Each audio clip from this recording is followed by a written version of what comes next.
الحمد لله نحمده ونستعينه ونؤمن به ونتوكل عليه ونعوذ بالله من شرور أنفسنا ومن سيئات أعمالنا من يهده الله فلا مضل له ومن يضلل فلا هادي له ونشهد أن لا إله إلا الله وحده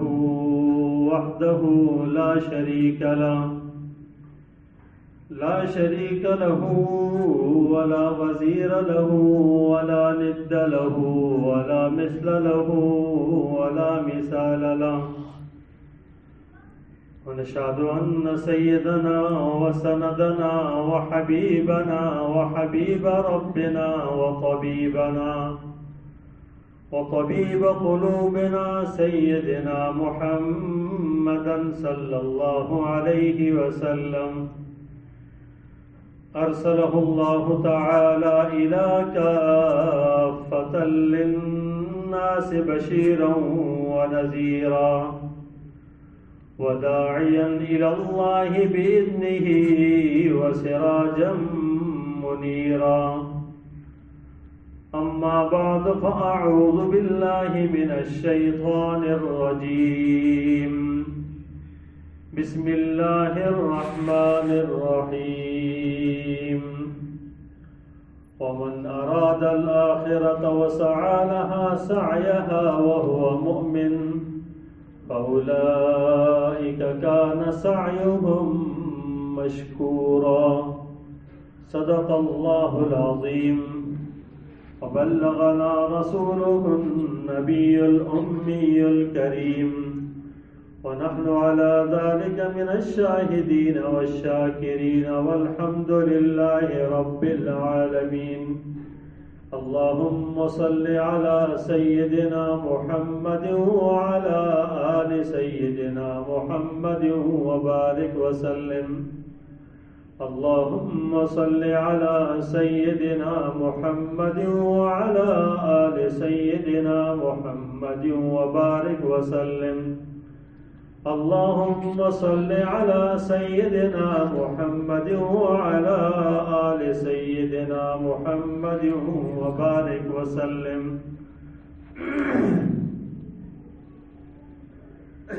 توبہ پر معاون اسباب اور امور کے بارے میں کہ جن امور کو انسان اختیار کرے تو اللہ پاک توبہ کی توفیق بھی عطا فرماتے ہیں اور توبہ پر استقامت نصیب فرماتے ہیں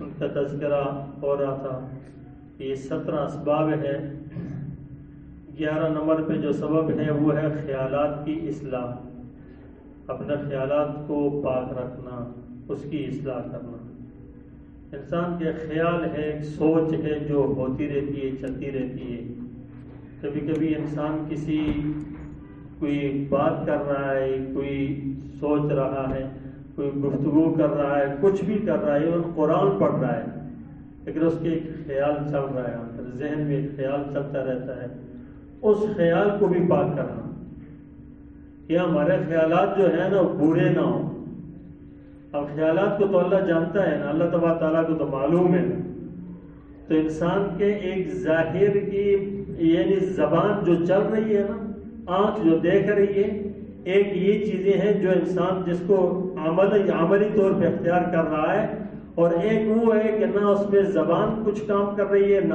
آنکھ سن رہے ہیں نہ ہاتھ استعمال ہو رہے ہیں ٹھیک وہ اندر خیال میں چل رہا ہے تو خیال انسان کے اچھے بھی ہو سکتے ہیں برے بھی ہو سکتے ہیں اسی خیالوں سے انسان جو ہے نا خوشی بھی محسوس کرتا ہے ٹینشنیں بھی آتی ہیں یہ خیال ہے اس خیالات کی بھی اصلاح کرنا اس کو بھی درست کرنا اگر برا خیال آئے اس کو بھی دور کرنا اور اللہ پاک کی طرف متوجہ ہونا اور توبہ کرنا اس پر اسی طریقے سے 12 نمبر پہ گناہ چھوڑنے کے فوائد کو سوچنا کہ جب میں گناہ چھوڑ دوں گا کیا فائدہ ملے گا اور یہ لامعنی کہ گناہ چھوڑنے انسان جو ہے نا یوں ارادہ کرے کہ یار گناہ چھوڑوں گا تو مجھے فائدہ ہی فائدہ ہے گناہ کروں گا تو اس کے نقصانات تو یہ کہ گناہ کے نقصانات کو بھی سوچنا، یہ 13 نمبر میں گناہ کے نقصانات کو سوچنا۔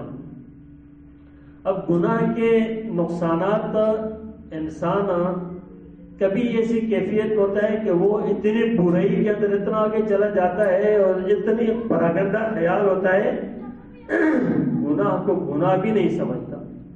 یہ بہت خطرناک پوائنٹ ہوتا ہے، بہت خطرناک جو ہے نا موقع ہوتا ہے کہ جب انسان گناہ کو گناہ نہ سوچے، گناہ کو گناہ خیال نہ کرے۔ اور اب کبھی انسان نا گناہ کیا تو ڈر لگتا ہے کہ یار یہ کہیں گرفت نہ ہو جائے اللہ کی۔ تو چور چوری کرتا ہے نا، جب جھوٹ بولتا ہے نا، تو اس وقت یہ بھی ہوتا ہے کہ جو بول رہا ہوں یا جو چوری کر رہا ہوں تو ہو سکتا ہے کسی کو خبر نہ ہو جائے، کسی کو خبر نہ ہو جائے، اس کے بارے میں سوچ رہا ہے نا، ڈر رہا ہے۔ تو انسان کو یہی چیز اپنے اللہ سے رکھنی چاہیے کہ یار میں گناہ کروں گا تو میرا اللہ کی پکڑ نہ دے، اللہ کی پکڑ میں نہ آ جاؤں، اللہ کی گرفت میں نہ آ جاؤں۔ یہ ہے اصل چیز۔ اس پر جب سوچے گا کہ یار اللہ کی پکڑ میں نہ آ جاؤں، اللہ پاک ناراض نہ ہو جائے نا، یہ ہے اصل چیز، کمال کی چیز ہے یہ کہ جب انسان اور گناہ کے نقصانات کو سوچے کہ بھئی گناہ ہے، یعنی جھوٹ بولتے ہیں تو کیا ہے، اللہ تبارک و تعالیٰ ناراض ہو جاتے ہیں اور شیطان راضی ہو جاتا ہے، اللہ کی لعنت ہوتی ہے، اللہ کی رحمت سے دوری ہوتی ہے۔ آپ صلی اللہ علیہ وسلم فرمایا مومن جھوٹا نہیں ہو سکتا۔ یہ ساری چیزیں دماغ میں لائے، سنتا رہتا ہے انسان کو معلوم ہے، لیکن دماغ میں لائے کہ یار کتنا بڑا نقصان ہے میں جو کر رہا ہوں۔ تو اگر کوئی آدمی جھوٹ پر کوئی چیز حاصل کر لیتا ہے، جھوٹ پر اس کو کچھ مل جاتا ہے، لیکن وہ ہمیشہ ٹینشن میں رہنا چاہیے اس کو، ٹینشن میں کہ یار یہ میں جھوٹ بولا، تو اللہ پاک سے معافی مانگے، یا اللہ مجھے رسوائی سے بچا دے، یا اللہ مجھے ذلت سے بچا دے۔ تو یہ سوچتے رہنا چاہیے کہ یار مجھے کہیں خطرناک معاملہ۔ ہم اگر کوئی قانونی جرم کرتے ہیں نا، قانونی جرم کرتے ہیں، تو قانون کے جرم میں آنے کے بعد ہمارے دل میں ایک خوف رہتا ہے اب قانون کہیں گرفت میں نہ آ جائے قانون، تو قانون یعنی ابھی کوئی میری شکایت نہ کر دے، کسی طرح پتہ نہ چل جائے قانون کو، کسی طریقے سے کہیں یہ میرے خبر نہ پہنچ جائے۔ تو جب انسان اس سے ڈرتا ہے، یہی ڈر انسان کا اللہ سے ہونا چاہیے کہ یار میں اللہ کے سامنے تو، اور اللہ سے تو پوشیدہ ہے کوئی چیز نہیں ہے، یعنی وہاں یہاں پر یہ بھی نہیں ہے نا کہ انسان کہے کہ یار کہیں کوئی مجھے اللہ کو بتا نہ دے، کہیں میری اللہ سے کوئی شکایت نہ کر دے۔ کوئی شکایت کرے یا نہ کرے اللہ تو جانتے ہیں، اللہ کو تو معلوم ہے، اللہ سے تو چھپی ہوئی ہے ہی نہیں ہے۔ تو جب یہ انسان سوچے گا نا تو وہ کتنا پاکیزہ ہو جائے گا۔ اب کوئی دیکھے یا نہ دیکھے اس کو معلوم ہے میرا اللہ تو دیکھنا، کوئی سنے یا نہ سنے یہ تو معلوم ہے اللہ تو سن رہا ہے۔ کہیں آسمان اور زمین میں چھپ کر ایسی جگہ جہاں کوئی بھی نہ دیکھ رہا، وہاں یہ سوچے کہ یار میرا اللہ تو دیکھ رہا ہے نا۔ اللہ اکبر کبیر۔ تو یہ بہت بڑی بات ہے کہ جب انسان اس کو سوچے تو پھر وہ بچ جائے گا۔ جب یہ بچے گا نا پھر اللہ کی بڑی مدد ہوگی اس کے ساتھ، پھر ماحول اور معاشرے کے اندر بگاڑی ختم ہو جائے گی، بگاڑی ختم ہو جائے گی۔ جب انسان اپنی جگہ بیٹھا ہوا ہے، کسی نے کچھ کیا تو وہ اس کے برا نہ سوچے، اب برا سوچ رہا ہے نا اس کو توبہ کرنی چاہیے، یار میں کیوں برا سوچ رہا ہوں، میں غلط کیوں سوچ رہا ہوں۔ تو یہ جو کوئی سوچ آ رہی ہے کوئی نہیں، تنہائی میں اکیلے، آئی بات سمجھو کچھ بھی، تو وہاں اگر سوچ آ رہی ہے اس کو ڈر کیوں نہیں لگتا؟ اس لیے یہ احساس کرنا چاہیے یار کوئی بھی نہیں ہے نا، سب سے چھپا ہو، نہیں اللہ تو ہے، اللہ تو میرے ساتھ ہے، اللہ اکبر۔ تو یہ سوچنا۔ اسی طریقے سے 14 نمبر پر شہوت کی لذت، شہوت کی لذت، اس کو سوچے کہ یہ شہوات جو ہے نا، ہم جو خواہشات پوری کرتے ہیں نا، تو یہ خواہشات پوری کرنے کے پیچھے کیا ذلت اور کیا رسوائی ہے۔ بھئی خواہشات کو دین کے تابع کریں، خواہشات کو من کے تابع نہ کریں، اپنے جی کے تابع نہ کریں، میرے جی میں یہ آیا میں کروں، میں اپنے خواہش کو پوری کروں۔ خواہشات انسان کی نہیں ختم ہونے والی چیز ہے، یہ بہت لمبا ایک چیز ہے، یہ نہیں ختم ہوتی۔ ہاں دنیا کی چیزیں ضروریات ہے، ضروریات کے انسان کی پوری ہو جاتی ہے، خواہشات بہت لمبی ہوتی ہے۔ خواہشات ایسی ہے یہ انسان کو لے کر گناہ میں مبتلا کرتی ہے، ذلت تک لے جاتی ہے۔ خواہشوں کو پوری کر کے انسان رشوتیں لے رہا ہے، حرام لے رہا ہے، برے کام کر رہا ہے، ذلت رسوائی کے اندر پر خواہشات کی تکمیل کے لیے لگا ہوا ہے۔ ورنہ ضرورت تو انسان کی پوری ہو جاتی ہے، ضروریات کے انسانی ضرورتیں پوری کرنا اللہ پاک کا جو وعدہ ہے انسان کے ساتھ۔ اگر انسان تو دو پہلو ہو گئے، دین کو پوری کرنے کے فکر، دین مقصد ہے، دین شریعت مقصد ہے، ہم جس کے لیے پیدا ہوئے یہ مقصد ہے ہمارا، خواہشات نہیں۔ یہ دنیا کی جتنی بھی چیزیں اور ہیں نا، ہمارے ظاہر سے تعلق ہے یا ہمارے باطن کے جسمانی، یہ ساری چیزیں ہماری ضروریات میں، کھانا پینا، گھر مکان گاڑی کپڑا چیزیں، یہ ظاہر کی جتنی بھی چیزیں، کاروبار جتنی، یہ ضروریات میں سے۔ تو ضرورتوں کے پیچھے ایسا نہ لگے کہ انسان جو ہے نا اس کو اپنے جو جی میں آیا پورا کرے، نہیں، جو ضرورت ہے وہ پورا کرے تو وہ آسان ہے۔ لیکن وہ جب خواہشات کے پیچھے لگتا ہے نا تو پھر وہ خواہشوں کے چکر میں نماز گئی، خواہشوں کے چکر میں دین گیا، خواہشات کے چکر کے اندر انسان کی شریعت گئی، سب چیزیں چلی جاتی ہیں۔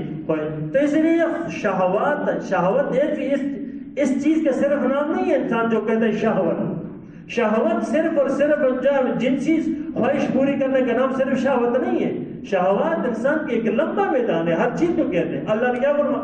زین للناس حب الشہوات، زین للناس حب الشہوات، مزین کیا کیا لوگوں کے لیے؟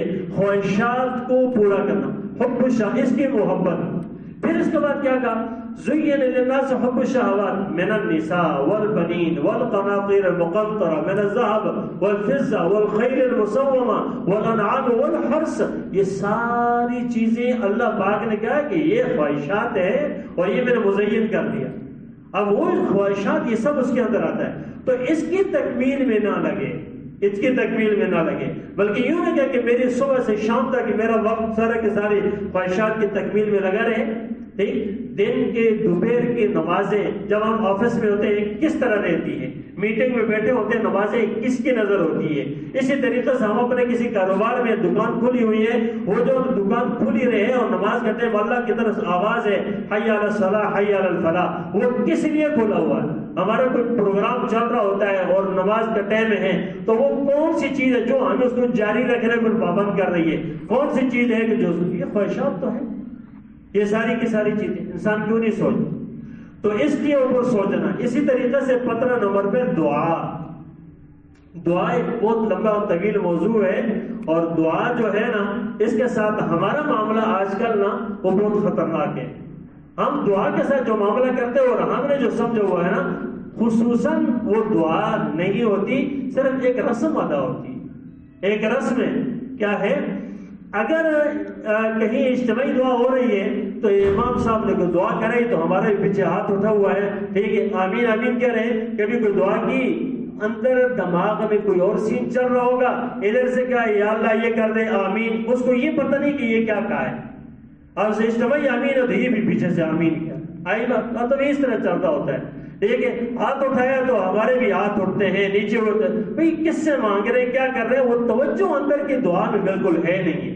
دعا سیکھنا ہے نا طریقہ، بچوں کے مانگنے سے سیکھے کہ جس وقت وہ ماں باپ کے پیچھے لگ کے اور ان کے دامن پکڑ لیتے ہیں اور ان کے پیچھے لگ کے رو جاتے ہیں، آنسو نکل جاتے ہیں، تڑپنے لگ جاتے ہیں، بلبلاتے ہیں، کیا کر رہی ہے یہ جو طریقہ ہے نا یہ مانگنے کا، اسے کہتے ہیں مانگنا۔ ہم اس طرح کون سے اپنے اللہ سے مانگ رہے ہیں؟ ہم تو اپنے اللہ کے ساتھ یوں مانگ رہے ہیں، ہمارے ہاتھ اٹھے ہوئے ہیں، ہمارے دماغ میں ایک سوچ چل رہی ہوتی ہے، میں اس لیے ہاتھ اٹھا رہا ہوں کہ مجھے کوئی دیکھ رہا ہے کہ میں بڑا دعا مانگ رہا ہوں۔ اب یہ میں اس لیے تسبیح پڑھ رہا ہوں کہ تسبیحات میرے ہاتھ میں چل رہی ہے کہ کوئی دیکھے اور بڑا تسبیح پڑھنے والا ہوں۔ تو یہ دعا ہے، یہ تسبیحات ہے، یہ کیا چیز ہے؟ یہ ہمارے ماحول اور معاشرے میں بہت لمبی چل رہی ہے، بہت زیادہ چل رہی ہے۔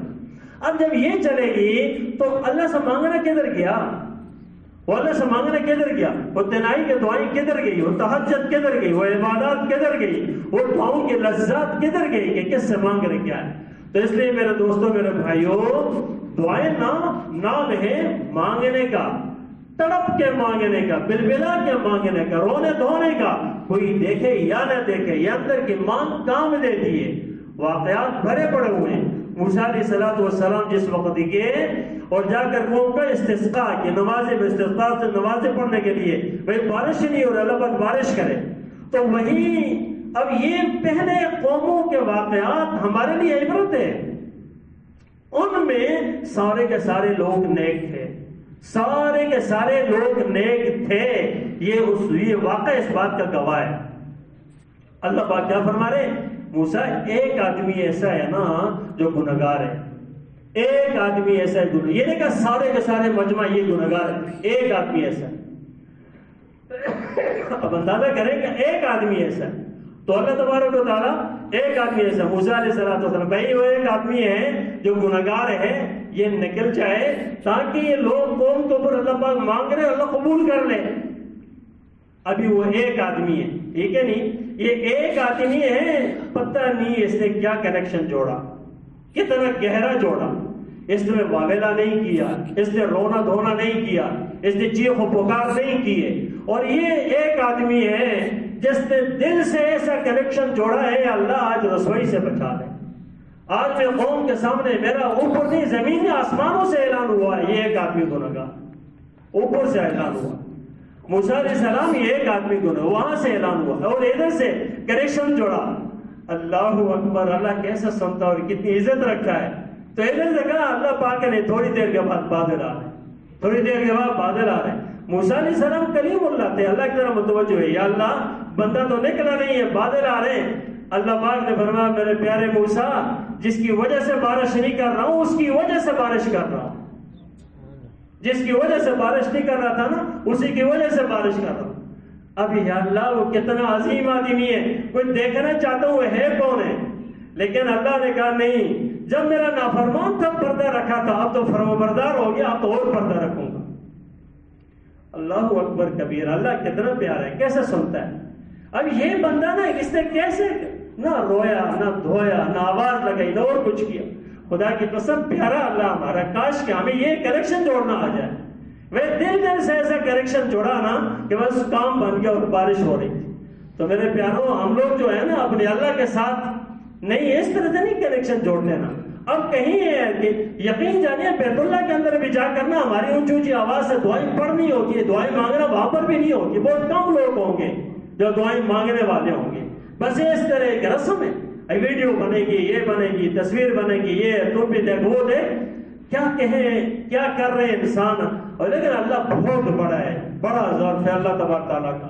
تو اس لیے دعا نا جب انسان مانگتا ہے نا مخلص ہو کر دعا، کوئی دیکھے یا نہ دیکھے، ہاتھ اٹھانا ضروری نہیں ہے، کوئی اہتمام کرنا ضروری نہیں ہے، بھئی دل کی کیفیت اندر کی بدلی اور بات بن جاتی۔ تو اسی لیے یہ دعا نا انسان کو توبہ کی طرف لے کر جاتی ہے۔ جب مانگیں گے نا اندر کے سارے پول اللہ کھول دے گا، ہاں میرے بندے اب آگے نا موڑ رکھا، مانگ رہا ہے نا، یہ گناہ بھی ہے، یہ تمہارے گناہ، یہ بھی ہے، یہ بھی ہے، یہ بھی، ایک ایک گنائے گا اور سب پتہ چلے گا، کہے گا یا اللہ میں سب سے توبہ کرتا ہوں، توفیق مل جائے گی اس کو۔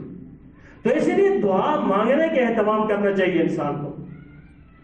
تو اس موقع پر یہ جو شب برات آ رہی ہے، شب شعبان، یہ 15ویں تاریخ جو شب برات ہے، آپ صلی اللہ علیہ وسلم نے فرمایا کہ رات کے اندر جو ہے نا انسان عبادت کرے، دن کو روزہ رکھے، نفلی عبادات ہے، نفلی عبادات ہے۔ لوگوں کا بہت تجسس ہوتا ہے کہ شب برات کب ہے، ابھی پچھلے شب معراج گزرا، پر معراج کی تاریخ متعین نہیں ہے کہ کس تاریخ، تو لوگ 27 رجب کو لے لیتے ہیں اور یہ معراج، اور اس کے اوپر پھر کیا ہے اہتمام کے ساتھ بس میں نے وہ روزہ، فرض نماز صبح کی نہیں پڑھیں گے، بس یہ اس کے لیے بڑا اہتمام ہے۔ ہمارا بھی حال یہ ہے نا کہ ہمیں اس موقع پر کیا ہے، شب برات کب ہے، شاید ہماری تقدیر بدل جائے، رات کو بیدار ہو گئے اس دن، صبح کو نماز نہیں ہوگی، رات کو بیدار ہو گئے، سمجھے گا ہماری شیطان کی عجیب چال چلی ہے، اس نے مسلمان کو مسلمانی سے نکالا ہوا ہے اس نے۔ اور بھائی جو فرض ہے، فرض ہے، فرض ہے، فرض ہے، یہ فرض اتنا اہمیت والی فرض ہے کہ کسی حال میں بھی معاف نہیں ہے، کسی حال میں بھی۔ اب کون ہے توجہ کرے کہ یار یہ فرض میں پورا کرو، نہیں نماز پر توفیق نہیں ملتی، جمعہ پڑھ لیتا ہوں یا عید پڑھ لیتا ہوں، یہ کتنا خزبناک جملہ ہے۔ اللہ فرض کے چھوڑنے پر کتنا ناراض ہوتے ہیں، ایک فرض کے اوپر کتنی گرفت ہوتی ہے جو اس کو جہنم میں لے کر جائے گی۔ اگر کسی نے زندگی بھر نا شب برات کے اوپر اگر کسی نے روزہ نہ رکھا اور رات کو اگر قیام نہیں کیا نا، زندگی بھر خدا کی قسم اس کی پکڑ نہیں ہوگی۔ یہ یاد رکھیں، فرض نہیں چھوڑی، فرض نہیں پڑی نا، اس پر پکڑ ہوگی۔ اب اہتمام کرنا چاہیے ہمیں، میں یہ نہیں کہتا ہوں کہ اس موقع پر ہم کچھ نہ کریں، عبادات کرنی چاہیے، موقعوں کے مومن کو تلاش رہنی چاہیے، مومن کو موقع کی تلاش رہنی چاہیے۔